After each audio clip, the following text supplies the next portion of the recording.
નમસ્કાર મિત્રો, આજે આપણે વાત કરીશું કુંવરબાઈના મામેરા વિશે, જે સામાજિક ન્યાય અને અધિકારિકતા વિભાગ તરફથી સહાય મળે છે, જેમાં લગ્ન થયા પછી દીકરીને 12,000ની સહાય મળે છે. પાત્રતાના માપદંડ જોઈએ તો આવક મર્યાદાનું ધોરણ 6 લાખ રૂપિયા છે. આ યોજનાનો લાભ કુટુંબની પુખ્ત વયની 2 કન્યા સુધી લગ્ન પ્રસંગે આપવામાં આવે છે. કન્યાની ઉંમર 18 વર્ષ અને છોકરાની ઉંમર 21 વર્ષથી ઉપર હોવી જોઈએ. સહાયનું ધોરણ જોઈએ તો સામાજિક, શૈક્ષણિક રીતે પછાત વર્ગ તેમજ આર્થિક રીતે પછાત વર્ગની કન્યાઓને લગ્ન પ્રસંગે ખર્ચમાં મદદરૂપ થવા માટે 1/4/2021 પછી લગ્ન કરનાર કન્યાને સુધારેલા દર મુજબ 12,000ની સહાય ચૂકવવામાં આવે છે.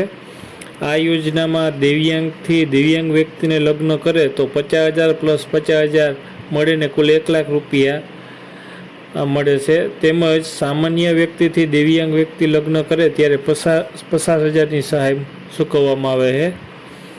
ડોક્યુમેન્ટની વાત કરીએ તો કન્યાનો આધાર કાર્ડ, સક્ષમ અધિકારી શ્રી પાસેથી મેળવેલ કન્યાનો જાતિનો દાખલો, કન્યાના પિતા અથવા તો વાલીનો વાર્ષિક આવકનો દાખલો, લગ્ન નોંધણીનું પ્રમાણપત્ર, પાસબુક અથવા તો રદ ચેક, કન્યાના નામની પાછળ પિતાનું નામ હોવું જોઈએ, સ્વઘોષણા, પછી જો પિતા હયાત ન હોય તો મરણનો દાખલો, ને લગ્નના 2 વર્ષમાં અરજી કરવાની રહેશે.